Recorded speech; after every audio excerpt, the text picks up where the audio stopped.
ঘন্টায় শুধু আমরা প্রচার নয়, মানুষকে সচেতন করা যে এত বছর ধরে তৃণমূল তো ছিল, কিচ্ছু হয়নি। ঘাটাল মাস্টার প্ল্যানের মও হয়নি, কোনো রেলওয়ে লাইন হয়নি, কোনো জায়গায় কিচ্ছু নেই, না পাঁশকুড়া, না আদ্রা, না ঘাটাল, রোডস কিছু হয়নি।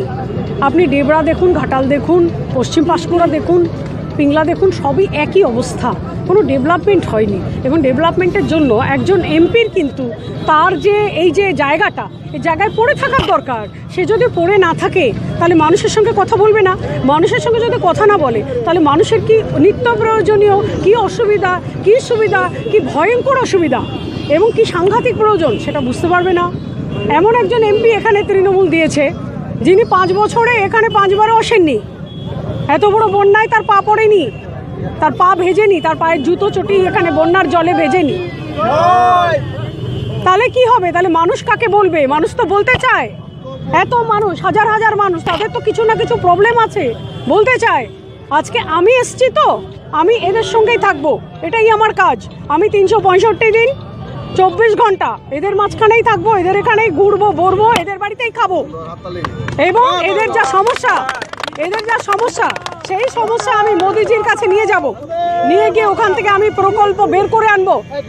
এরা এরকম করে এদের উন্নতি পাবে, এইটা আমি বলে দিলাম। এইভাবে উন্নতি পাবে, আমি নিয়ে ওখানে বসে থেকে নিয়ে আসবো। আমি যদি জঙ্গলমহলের উন্নতি করতে পারি, ঘাটালেও করতে পারি।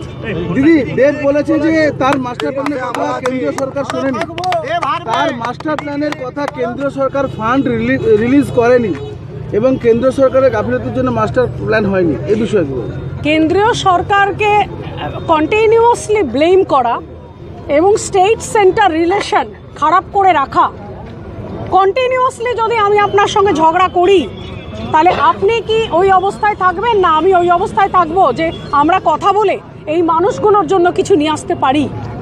একটা এফেক্টিভ কোঅর্ডিনেশনের একটা রিলেশনশিপ গড়ে তোলা, ভালো মিষ্টি রিলেশনশিপ গড়ে তোলা এবং এদের সমস্যাগুলো নিয়ে গিয়ে ফেলা এবং প্রকল্প নিয়ে এসে এদের সহায়তা করা, জায়গাটার উন্নয়ন করা এমপির ধর্ম, এমপির কর্ম, যেটা আগেকার এমপি করেননি। কাউকে দোষ দিয়ে লাভ নেই। সেন্ট্রাল গভর্নমেন্টের সঙ্গে তিনি যদি সম্পর্ক তৈরি করে সেখানে যদি প্রকল্প দিতেন, সেন্ট্রাল গভর্নমেন্ট সারা ইন্ডিয়াতে ডেভেলপ করছে, মোদিজির হাজার হাজার স্কিম হয়ে গেছে। এটা কি জিনিস?